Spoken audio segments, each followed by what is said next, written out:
Well, Tropical Cyclone Danilo has undergone a little bit of intensification over the past 24 hours and has developed a very nice eye wall as shown by microwave imagery, which you can see right now, and is progressing very nicely towards what could be a peak intensity up to 100 knots by our forecast, 80 knots by the JTWC. We're a little bit outlandish on this storm, but purely because of how this storm is done. Just take a look at this satellite imagery. Doesn't this look a little bit stronger than 65 knots to you? I can say it looks a little bit stronger than 65 knots to me. It is quite an impressive storm.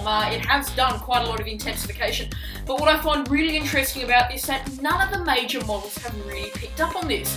The HWRF, which tends to really overestimate on storms, especially in this part of the world, is calling for this storm to rapidly weaken from here on out.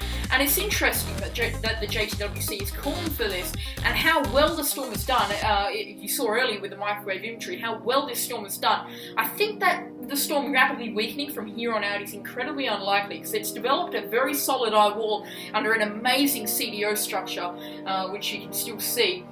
It's a very interesting storm, and one that I'm still struggling to understand. But nonetheless, if you are in Rodrigues, if you are in Mauritius, if you are on Reunion, those places again, Rodrigues Island, Mauritius and Reunion, you need to start taking awareness of this storm, especially if you're in Rodrigues, because this storm will make a northern pass to you probably within the next sort of 90 to 120 hours, and it could be making a pass as a very powerful cyclone indeed, up to 80 knots we are expecting, 90 knots on the Cyclone Tracking Oz forecast, so quite a significant storm, definitely Category 4 on the Australian scale, Category 2 on the Saffir-Simpson scale, or approaching Category 2 on the Saffir-Simpson scale. We're looking at quite a strong storm coming for you on Rodrigues.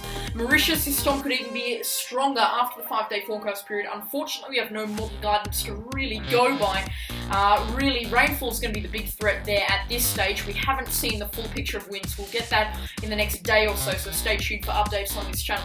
But we are expecting the storm to pass north or over the top of Mauritius as a very powerful Category 3 or Category 4 on the Australian scale. That is an intense tropical cyclone on the Meteo France scale. So you need to stay up to date with the Meteo France website because this storm could be very, very dangerous indeed as it does make a pass north or over the top of Mauritius.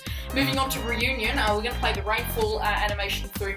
You can see that this storm is going to be it's going to be coming down. It's been dropping some very heavy rainfall over open ocean. Thankfully there is no land because this is flooding sort of rainfall.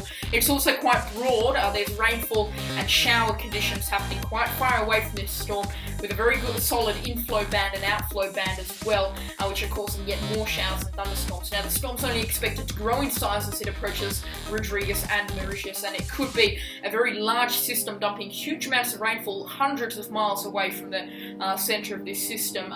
Not thousands, just hundreds, but we are looking at something that could be very, very big indeed. The green areas denoting rainfall totals above 10 inches every 3 hours. As we get into those oranges and those reds, we're seeing rainfall totals above 30 millimetres every 3 hours. So very heavy and also very persistent rainfall as well. This storm is not going to be moving at speed at this stage. It's definitely not going to be moving at speed. It's pretty much stalling right now. But as this storm approaches Mauritius, it's not going to be moving at speed, which means that we could be seeing a prolonged periods of very heavy rainfall over Mauritius. Now I'm going to show the JTWC forecast track. You can see that we've got those pink lines on it now, which is 65 knots or higher. It's not an overly huge wind field of 65 knots or higher, but still very, very large tropical storm force winds.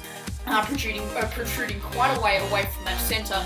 The wind field is only expected to grow over the next few days as well, and we could be seeing Rodrigues and Mauritius in this tropical storm wind field over the next 5 days or so, which wouldn't be good news at all. So if you are in Rodrigues and if you are in Mauritius, you can expect the cyclone within the next 5 days, so you do need to start preparing right now. That is going down to your local shops. It's definitely not too late. Going down to your shops, getting batteries, getting your radios all sorted. If you're in a remote location, you might want to stock up on food and water because it could be cut off for days with the amount of rainfall that is coming your way. Anyway, that is the latest on Tropical Cyclone Danilo from Cyclone Tracking 2. If you did enjoy this video, you can show support by leaving a like, and if you want to show more support than most, you can subscribe to this channel and subscribe to the main channel. There will be a link in the description where there will be graphical updates on this storm over the next 5 to 10 days.